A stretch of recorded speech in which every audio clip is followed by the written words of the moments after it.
guys! Good morning! Ngayon, ang i-share ko sa inyo yung empties ko na naipon ko sa loob ng isang taon or mga kulang isa't kalahating taon, sabihin na natin. Yeah. So, nandito siya. Ayan. Naglagyan to ng salamin ng anak ko na nagpunta kami city. So, kung ano na lang ang mabunod ko, kung ano, ayan na siya. Kung ano na lang ang makuha ko, yun na lang ang uunahin natin. So, first, ito, ayan siya. Ano siya? Conditioner. Ito yung ginagamit ko na conditioner dito sa place namin. Medyo hiyang ako sa kanya. Conditioner. Herbal Essences. Yan siya. By Clairol. Yan. Ito, Pokey. Yan. Walang laman. Dahil favorite ko to. Every time na pumupunta kami sa city, ito lagi ang binibili ko. Hindi mawawala itong Pokey, itong strawberry flavor na to. Clarins Paris. Itong One Step Gentle Exfoliating Cleanser by Clarins with orange extract, all skin type. Ang bango nito guys, para siyang air freshener sa sasakyan pero ang bango-bango niya. Ano siya, 125 ml siya, ganyan siya. Okay na rin kasi konti-konti lang naman ang gamit ko. Saka maganda to kasi may mga beads siya. Yan, favorite ko rin to. Kaya lang, siyempre naubos na. So, nagtatry din ako ng mga iba't ibang products para hindi naman lagi ito na nagamit ko. Nagtagal din siya sa akin ng mga 2 months ba yun? Or less than 3 months. Tapos konti-konti lang naman ako gumamit. Saka pang exfoliate, pwede siya pang araw-araw na gamitan. At hindi siya ganun ka-harm sa skin. Kasi yung face ko is acne prone ako. Hindi ka lang maglagay ng kung anong product na ginagamit ko kinabukasan. Yeah, by Kiehl's. Ito naman Rare Earth Pore Refining Toning Pore Refining Tonic. Yeah. Ano siya? Toner siya, guys. At parang naalala ko dito sa toner na to. Parang, ay nalaglag. Naalala ko dito sa toner na to na hindi siya purong puti. Parang may kahalo siyang powder na kaya pag in-apply mo siya sa face mo, after nun, hindi siya parang pure na basa yung face mo. Merong naiiwan na parang powdery. May naalala kong ganun, hindi ko lang alam kung sa Pilipinas pa yun na ano ba yun, nakalimutan ko. Parang, basta may ganun diba sa Pilipinas, hindi ko alam kung toner ba siya or what, na pag in-apply mo sa skin mo, parang nagmamatify, diba? May ganun, nakalimutan ko na parang, basta matagal na yun. Ganda siya guys, kasi parang, saka mas mainam siya pag mostly gagamitin mo sa gabi kasi pag umaga nga, nag-iiwan siya ng parang black na parang powdery finish na looks. At syempre, patche ang mangyayari sa mukha mo dahil hindi ka naman gagamit ng ilang stroke. Ang daming stroke na gagawin mo pag nagpunas ka ng toner sa mukha mo, di ba? Kaya, mas prefer ko siya pag ginamit ko sa gabi. At ang amoy niya is, ang hirap. Yeah. Hindi naman siya ganun. Tolerable naman yung amoy niya, guys. Hindi siya ganun ka sakit sa ilong. Ito siya. Johnson's Baby Powder. Yan. Hindi siya mawawala sa akin talaga.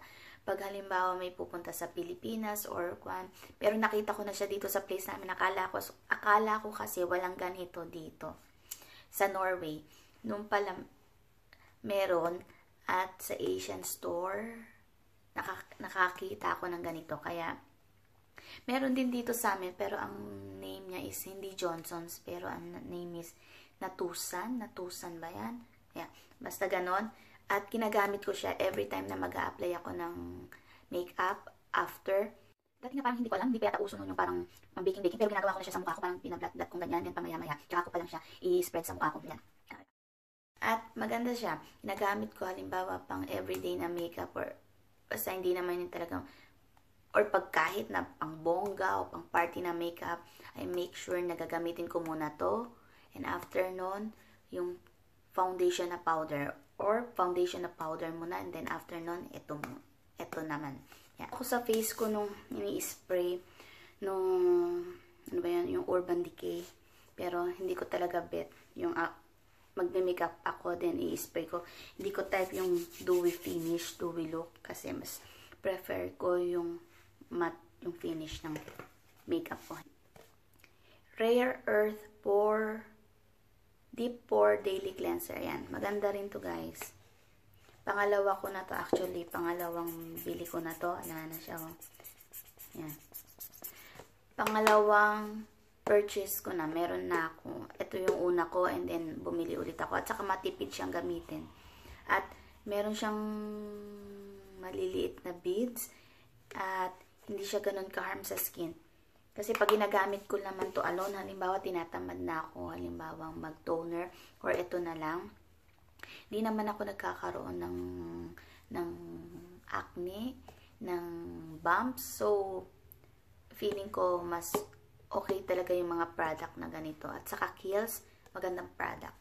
Amin na, hindi naman siya ganun harmful. Actually, yung mga Kiehl's sa product, tulad ng mga na-try ko, hindi naman siya harmful sa, hindi naman. And then, meron pa ulit from Kiehl's. Ayan siya. Empty na. Siya yung Kiehl's Clearly Corrective Dark Spot Solution. Ayan siya. At, bote siya. At, ayan siya. Natin. Ayan o. Bote rin to. At, ayan siya. Para siyang drops. Ayan. Drops siya. Ayan. Bote pareho. Kaya, medyo nakakatakot. Ingat kayo. Ayan. At maganda siya sa skin kasi sa pimple actually at saka sa mga dark spot. Kasi halimbawa parang tulad nung ginagamit ko ngayon kasi dapat ito ang gagamitin ko. Magre-repurchase ako. Pero dun sa site na binibilan ko, out of stock siya guys. Kaya feeling ko magandang product to, nagkakaubusan. At kinabukasan talaga or after ilang days, makikita mo na nag-dry yung pimple mo at nag-lighten yung area ko. Pa ditong Kiehl's ulit. Ayan. Kiehl's Rare Earth Pore Minimizing Lotion. Conditioner. Ano naman siya guys? Moisturizer. Although ngayon hindi ako nagma-moisturizer masyado kasi di ko alam. Pero dapat oo, diba? Dahil nagda-dry nga ngayon yung skin ko. Pero parang habang nagma-moisturizer ako, masyadong ina-absorb ng skin ko yung product and then mas nagda-dry siya. Hindi ko alam. Kasi nagkaroon ako ng problem sa skin. Mostly sa mata. At ang sanhi nun is eczema. Yeah, eczema. Yan, every winter, doon nag-exist. Doon tinitreat. Actually, ngayon ko lang nalaman na may ganun pala akong sakit. Hindi pa ako nagpunta ngayon sa doctor. Yeah. And then, ito guys, pump siya. Natanggal siyang ganyan. Yan, pump siya, ganyan. At maganda siya sa balat kasi sabi ko nga sa isa sa mga vlogs ko noon na pwede siyang substitute sa primer. Itong K-Palette na lasting two-way eyebrow pencil. Yung may pencil and then may powder. Yan siya guys. Yan siya. So, ito yung pang powder na finish. Ito yung pencil na sinasabi. Wala na. Pero iniisip ko dito is hindi ko gusto yung pencil kasi madali siyang maputol. Tapos, hindi siya naglala sa akin ng sabihin na natin 6 hours, 8 hours. Basta, kasi pawisin ako guys at konting, halimbawa meron akong kilay at nagkilay ako, konting nag-i-smudge siya at mas prefer ko yung mga product sa kilay na talagang bonggang-bongga. Magpawis ka man or nag-i-stay pa rin siya sa brows ko. Yeah. Pero maganda siya kung halimbawa may bisita ka lang sa bahay, bibili ka lang sa labas, panandalian. Maganda to guys, pwede na. Yan. Pero gusto ko sa kanya yung mga powder finish na yan. Yun yata yung nagbibigay ng pang last na effect. Ayan. Yan siya. Actually, pinabili ko to sa Pilipinas eh. Yan. Dito wala akong makita. Siguro meron sa net pero minsan ayoko mag-buy online kasi syempre mamaya hindi ko alam scam or what. Yan. Basta.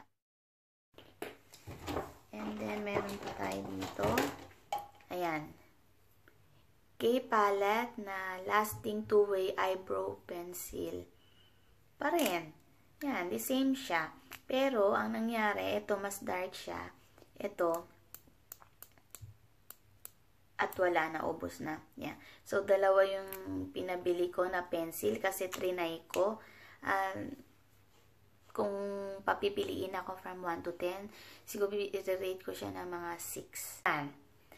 Lasting 2-way eyebrow powder and then liquid 1 day tattoo from K Palette. Yan din siya, guys. At ayan siya. Liquid naman siya. At ito naman yung powder niya. Ayan.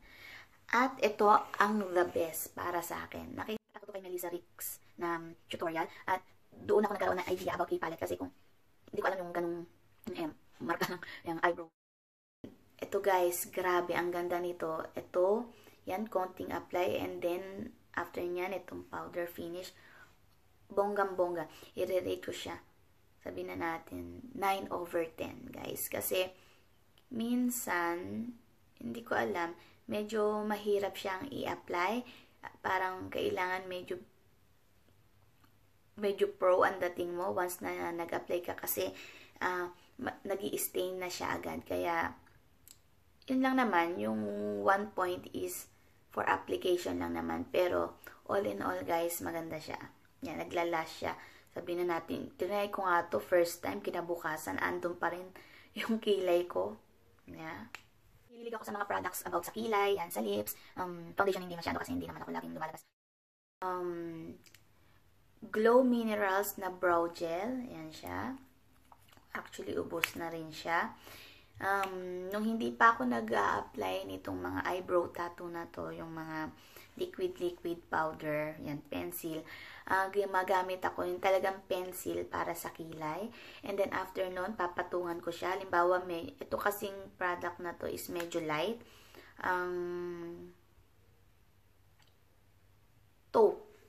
Taupe ang shade niya. Pag medyo dark yung naging guhit ko sa kilay ko, papatungan ko siya nito. At after nun, pack na yung kilay mo. Medyo nag-tame na yung color ng kilay mo at hindi na masagwan tingnan. Itong Too Faced Lash Gasam, yan. Yan siya. At maganda siya. Ang gusto ko rito yung applicator niya kasi ang nipis. Yan, ang nipis. At saka, hindi ko siya nabili na isa. Kasama siya, guys, sa palette na binili ko from Too Faced. At may kasama siyang mascara. At ito nga yun. At madali siyang i-apply sa pilik mata. At parang ano lang siya. Nagiging natural look lang yung mascara mo, yung eyelash mo, pero hindi siya nagbibigay ng ganung volume. Pero pang everyday use, tapos parang gusto mo lang yung natural looking na lashes mo, patok to, guys, maganda. Itong Smashbox na Always Sharp Waterproof Kohl Liner. Ayan siya, guys. Waterproof, hindi ko alam kung waterproof, pero pag in-apply ko to dito sa gilid ng mata ko, sa tear duct ba yan, sa ganyan, sa gilid, hindi siya, nag-i-smudge siya, pero siguro, sabihin na natin baka waterproof na, kasi pag in-apply ko naman dito siya sa under eye ko, parang, hindi naman siya agad-agad natatanggal, pero hindi siya kinakaya na, hindi siya ganun. At madali siyang maubos, guys. Siguro, kasi araw-araw ako nagtatry ng ganun, siguro wala pa yatang 2 months, dahil kung araw-arawin mo, ubos na siya agad. Ayan nga, pang ilang purchase ko na to. Pangatlo na. Yan. Pero maganda siya. Kung dito mo siya i-apply, maganda siya. Itong Nivea Hydro Care, itong lip balm. Yan. Yan siya, guys. Ano ba tawag dito? Ginagamit ko siya mostly pag winter. Ayan na, ubos na. Ayan. Yan, ubos na. Wala na laman. Said na. At hydrating siya sa lips. Pero, syempre kung gusto mong magka-color yung lips mo, hindi siya magbibigay. Ang ibibigay lang niya sa'yo is yung moisture na kailangan ng lips mo. And, okay siya. Last is itong Vaseline na, ayan siya. Ubos na. Meron akong Vaseline na binili. Nasa container siya, sa plastic container. At nabili ko siya nung huling punta namin. Basta nagpunta kami ng city. At yung hindi ko pa yung nabili. Kung gusto kong maging soft at maging smooth yung paa ko. Yan. Yeah, ubos na ubos. Said na. Yeah. Okay guys, yun lang yung empties ko na naipon sa loob ng 1 taon or 1.5 taon. Yeah, at hindi ko alam kung gagawa pa ulit ako ng empties. At we'll see kung may maganda pa akong products na matry. At itatry natin na i-share sa inyo. Okay, bye-bye!